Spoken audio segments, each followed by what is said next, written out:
ഏത് ന്യായമായ ആഗ്രഹവും സാധിക്കുന്നതിനുള്ള 48 ദിവസത്തെ ഒരു നാമജപത്തെക്കുറിച്ചാണ് ഈ വീഡിയോയിൽ പറയുന്നത്.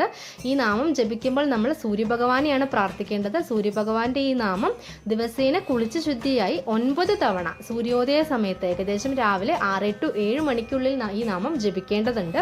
അപ്പോൾ രാവിലെ ഒരു സമയം പാലിക്കുക, ആ 6 to 7 മണിക്കുള്ളിൽ ഈ നാമം ജപിക്കുക.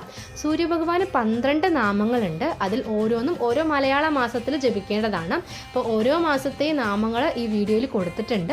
ആ 12 നാമങ്ങളും നമ്മുടെ ജന്മമാസം ഏതാണെന്ന് നോക്കുക. മലയാള മാസമാണ് എടുക്കേണ്ടത്. നമ്മുടെ ജന്മമാസത്തിനോട് ചേർന്ന് 4ാമത്തെ മാസം ഏതാണെന്ന് നോക്കുക. ആ മാസം വരുന്ന ഭഗവാന്റെ നാമമാണ് നാം ജപിക്കേണ്ടത്. വ്യക്തമായിട്ട് പറഞ്ഞു തരാം. നമ്മുടെ ജന്മമാസം മലയാള മാസം എടുക്കണം. നമ്മുടെ ജന്മമാസം ചിങ്ങമാണ് വരുന്നതെന്ന് വിചാരിക്കുക. ചിങ്ങമാണെങ്കിൽ ചിങ്ങം, കന്നി, തുലാം, വൃശ്ചികമാണ് 4ാമത് വരുന്ന മാസം. അപ്പോൾ വൃശ്ചിക മാസത്തെ ഭഗവാന്റെ നാമം വേണം നമ്മൾ ജപിക്കാൻ. അപ്പോൾ മലയാള മാസം തിരഞ്ഞെടുക്കാൻ പ്രത്യേകം ശ്രദ്ധിക്കുക. ഇവിടെ ഓരോ മാസത്തെയും 12 മാസത്തെയും നാമങ്ങൾ ഇവിടെ കൊടുത്തിട്ടുണ്ട്. മേടമാണെങ്കിൽ ഓം ദാതായ നമ, ഇടവമാണെങ്കിൽ ഓം ആര്യമനായ നമ, മിഥുനമാണെങ്കിൽ ഓം മിത്രായ നമ, കർക്കിടകം ഓം വരുണായ നമ, ചിങ്ങം ഓം ഇന്ദ്രായ നമ, കന്നി ഓം വിവസ്വനായ നമ, തുലാം ഓം പൂഷായ നമ, വൃശ്ചികം ഓം പർജന്യായ നമ. അങ്ങനെ ഓരോന്നും കൊടുത്തിട്ടുണ്ട്.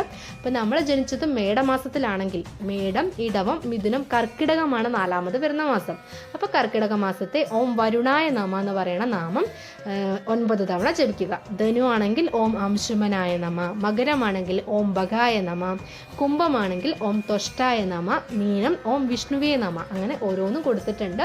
അപ്പോൾ നമ്മുടെ ജന്മമാസം ഏതാണോ അതിനോട് ചേർന്ന് 4ാമത് നിൽക്കുന്ന മാസത്തെ നാമം 9 തവണ കുളിച്ച് ശുദ്ധിയായി, രാവിലെ കുളിച്ച് ശുദ്ധിയായി സൂര്യോദയ സമയത്ത് ഒരു 6 to 7 മണിക്കുള്ളിൽ കൃത്യമായിട്ടുള്ളൊരു നമ്മളൊരു സമയം പാലിക്കുക. ആ സമയത്തിനുള്ളിൽ നമ്മൾ കിഴക്കോട്ട് നിന്ന് സൂര്യഭഗവാനോട് നമ്മുടെ ആവശ്യം പറഞ്ഞ് ഈ പ്രാർത്ഥന 9 തവണ ജപിക്കുക.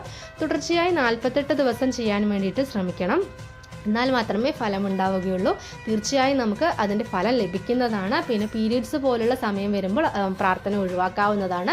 48 ദിവസം അങ്ങനെ പ്രാർത്ഥിച്ചു കഴിഞ്ഞാൽ നമുക്ക് തീർച്ചയായും അതിൻ്റെ ഫലം ലഭിക്കും.